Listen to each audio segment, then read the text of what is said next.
Hello everyone, today we are going to learn basic Photoshop tutorials how to add new brushes. Okay, you can open new drawings and you can click on brush tools. To add new brush, you can click at this icon, brush, and then click on gear icon. So you can click import brushes.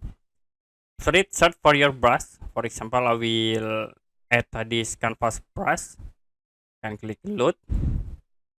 And then you can scroll down, it will be automatically show for the canvas brush in here like this. You can click to use, then you can draw into your drawing area.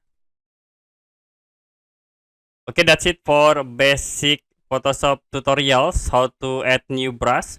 And if you have any question about this tutorial, you can comment below this video.